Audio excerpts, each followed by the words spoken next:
Hello, and welcome to Black Marriage Therapy, BMT for short. Here we become students of marriage in order to create healthy, long lasting relationships. I'm your host, Kristen Smith, and in today's episode, we discuss Black love, our past, present, and future.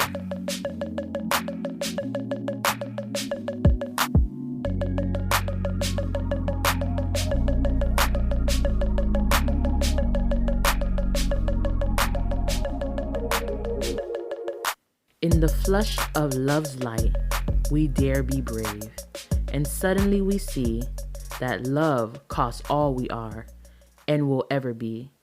Yet it is only love which sets us free. Love recognizes no barriers, it jumps hurdles, leaps fences, penetrates walls to arrive at its destination, full of hope. Those two quotes are by the late, great Maya Angelou. And I wanted to share these quotes with you because I thought that they did a good job of kind of explaining what we're going to be talking about today. In February, we celebrate Valentine's Day. For most people, it is the month of love. But for Black people, it's the month of love, but also Black history. So we get this unique cross section of Black history and Black love. Black love is not a trend. For some people, when you say Black love, people are confused and they think to themselves, why do you need to say Black love? Well, we say Black love for the same reasons that we say Black Lives Matters. The same reason why we say Black Girl Magic and Black Boy Joy or Black is Beautiful. It's because of our unique history as Black people in this country. Black love for us is not just a trend, it's something cute or a hashtag that you can put at the end of your post. It's a necessity. In this country, our love has always been demeaned and diminished and not portrayed or portrayed incorrectly. And when we say Black love, we are saying it to represent accurately and to celebrate ourselves and our love. So if you don't know, February 13th is actually National Black Love Day. And this was created in 1993 by an activist, Ayo Handy Kendi. And it comes right before Valentine's Day, February 13th, National Black Love Day. So why is Black love a thing? Why do we even have to say that? In a country where our Black love was never protected, celebrated, represented, it is imperative in this day that we say Black love. To begin this conversation, I would love to spend a few moments briefly speaking of the history of Black love. Now, our history does not start in America, but for the context of this conversation, it's important that we start here in America.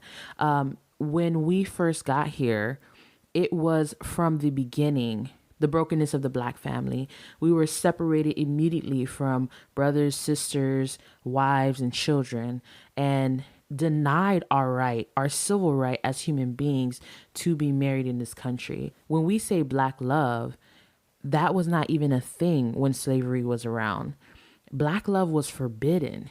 People could be whipped or murdered if they were caught getting married or visiting someone that they were married to. Even with the fear and the violence of slavery, Black people still resiliently knew that they had the right to love, peace, and the pursuit of happiness. Even with that threat, they still got married. And at that time, it wasn't a traditional ceremony, walk down the aisle thing type. It was what they call jumping the broom. And you would just be surrounded around your community and the couple would jump the broom to celebrate them jumping into happiness and to celebrate their unity. After some time, when white slave owners realized that they could not stop the enslaved from being married, they decided to marry slaves, and not legally, of course, because they were not citizens, but let slaves be married because it led to more children, which obviously led to more slaves. So even at that time, you see how it wasn't about black love for them at that time. It was just a way for them to figure out how they can use us. And because they couldn't stop us, there was like, well, might as well use it to our advantage. But following emancipation, following after slavery, black love, black marriages just boomed. We were married at a higher rate than our white counterparts. And it was the backbone of our society. Love at that time was the only thing that we had, love and hope. And we took advantage of it as much as we could once we had our freedom. Following emancipation and the thriving of the black family, our black love was still under war in this country. Through segregation and all these different things, we were still heavily unrepresented. And it's because they didn't want to see it. Black families, marriages, black love was a constant reminder to these people that we were resilient, that no matter what they threw at us, we were still going to prevail. And America didn't want to see it, to be honest. So a lot of our time in the 20th century, black love was unrepresented. It wasn't in media. It wasn't on the news or newspaper or radio, TV. It didn't show up that way. It was just in our community. And oh boy, they did not want to see it.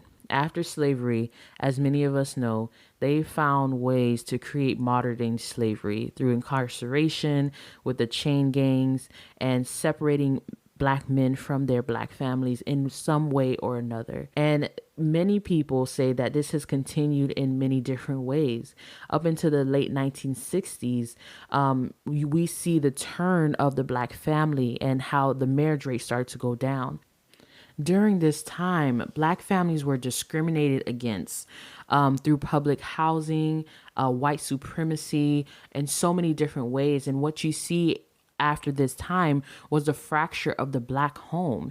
You start to see a lot of single mothers raising children because of how they dismantled and fractured our family. Now, despite all the agendas to fracture black love, it still is standing.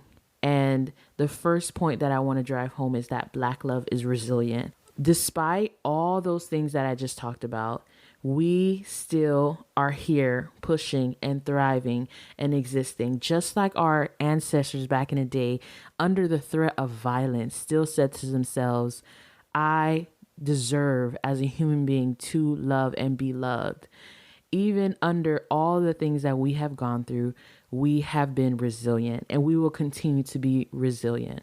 Now, I want to come out of our history and move into the present. Black love is a unique experience for every black person. If you ask different people what black love means to them, you're probably going to get a whole bunch of different definitions. For me, black love is about unity. It's about presenting as a united front. It also serves as a form of protection. This reminds me of a story that I have about the time that I was going into labor with our first child. I remember being at home and being in pain.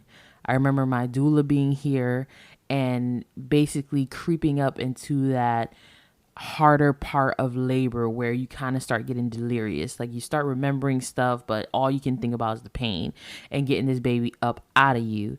I remember Junior running around and doing stuff to prepare and getting the car ready and putting the bag in the car and all these different type of things. And I also remember my doula saying, okay, it's time to go. We're ready. And in between contractions, wincing with pain, I said, I need my wedding ring. I need my wedding ring. I need my wedding ring. My doula kind of looked at me funny and just said, okay, no problem. Whatever you need, whatever you need. And I'm in between contractions and Jir is like, where is it? He's running upstairs and saying, where is it? Where did you put it? You know? And he found it. He came downstairs. I put it on. And I felt like Superman or Batman or Green Lantern, whichever superhero that you love. When I put that wedding ring on, I felt like I was a superhero. Now that story probably seems kind of dumb. Like, okay, girl, it's just a wedding ring. Like, it's not that serious. But I knew that when I got pregnant, that I would experience the healthcare system differently than my white counterparts because I was black. And unfortunately, I did. The very first OBGYN that I had didn't want to touch me. All right. I wish that this was a fake story, but she would like barely touch my body like I was disgusting or something. And she was making suggestions to me that was just so outlandish. She definitely was not listening to me. And midway through pregnancy, I ended up switching to a midwife, thank God, who was more competent. And even during labor, I ran into a nurse who, again, was not listening to me. So I was very, very aware that I would be treated differently in the healthcare system just because I was Black. Now, I knew, even while going into the hospital, that if I was perceived to be my husband's baby mama, which I claim to be no problem. But if I knew that going into the hospital, that if I was just seen as just a baby mama, as just another Black couple, unwed, having another Black baby, that I may be treated even more poorly. Unfortunately, marriage is tied to morality.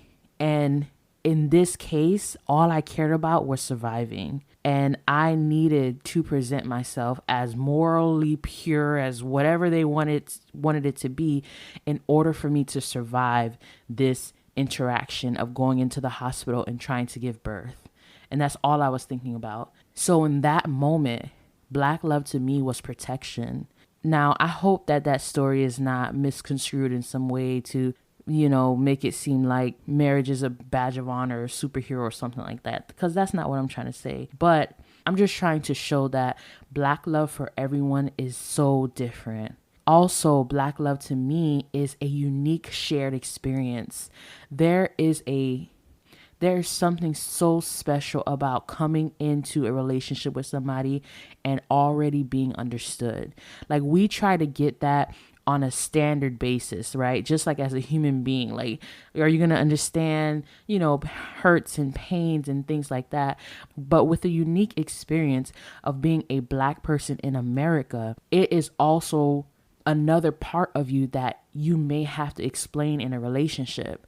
So for me, coming into Black love and coming into a relationship where my spouse is Black, it means that I don't have to explain, that things are understood. There's a shared experience of joy and celebration, but also pain and hurt due to the experience of Black people in this community. I would like to touch on one more thing regarding the present nature of Black love.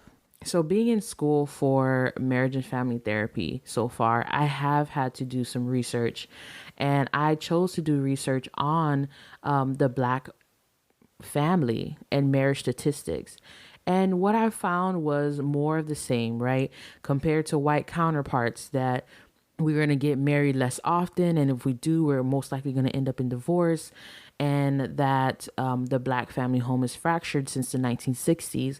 A lot of studies and statistics also show that, in a nutshell, to conclude, was like, it's the Black woman's fault. And I didn't know what to do with this information. I'm looking at it, I'm saying, well, these are peer-reviewed journals, and I understand that people did research and this is the conclusions that they came to, but I still didn't understand. I was just like, why is this where we're at with when it comes to Black love, when it comes to Black marriage? All of the overwhelming amount of research is just saying that we're doomed.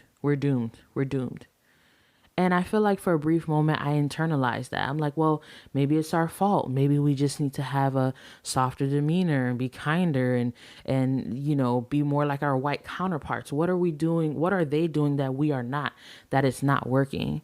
And over time and through education and reading more books, what I found is that our relationship to marriage, Black love, is way more complex than what those statistics can possibly show.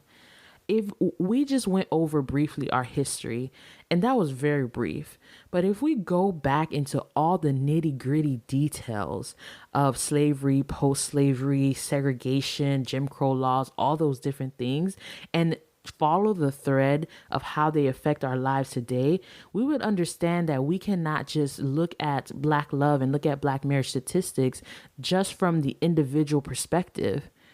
We have to look at it from a societal perspective for all the systems that work against our relationship and how they have actively worked against us. So over time, I had to accept and realize that if we as a community continue to compare ourselves to other counterparts, white, Asian, Hispanic, we would always fall short. No other community or culture has shared the same experience that we have. Most other communities have came through immigration or some other form, but we are the only culture in this country that was forcibly brought here as less than human beings. Our experience in marriage and relationships and love is different. It's unique. It's complex. It's never going to look like what the white America looks like. And as long as we continue to compare ourselves to that side, we will always fall short. For so long, it seemed like being a Black woman was a curse word. Everything that we are or are not is the antithesis of pure and graceful and loving and kind and gentle. We are brash and brutish and independent, strong-willed, hard-headed, attitude, all these different type of things. And they would make it seem like, well, that's the reason why you're not getting married. And that's the reason why the Black community will continue to fail. And as long as we continue to look at ourselves that way, we would never be able to move forward. So the second point that I want to drive home here is that Black love is unique. I am consciously making an effort moving forward to stop looking towards the left or the right, white, Asian, Hispanic, to define who I am, to define my marriage and my love. Now, if you want a more in-depth look at Black love, especially from the woman's perspective, you can check out this book called Black Woman, Black Love, America's War on African American Marriages. So this is by Diane Stewart. She goes over topics such as jumping the broom, Black love in captivity, will Black women ever have it all? She talks about Michelle Obama and different things like that. And the book it really just takes a deep dive into Black love from the Black woman's perspective, and it takes it away from the Black woman per se as the blame and looks at it from a societal view, from a systemic view of racism and its complexities. So I won't be able to go into depth with that here in this episode, but if you are interested and wondering more about our history and more about how we got to the place that we've gotten to, then you can check out this book by Diane Stewart. Again, you can find it. You may be able to find it at your local library if you don't want to buy it, but it should be available also on Amazon. So now that we've gone over the history and the present, what is the future of Black love? One thing that I love to see so far is that we are starting to be represented.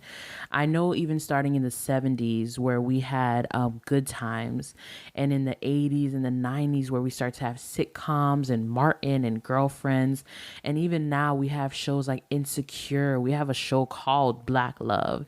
There is so much more representation, and not just representation of a stereotype where it's like broken homes and stuff like that, but the complexities of Black loves, the fact that we can have rom-coms and that we can have awkward, experiences, and that we have sex and that we have arguments and conflict, and it's not just one dimensional.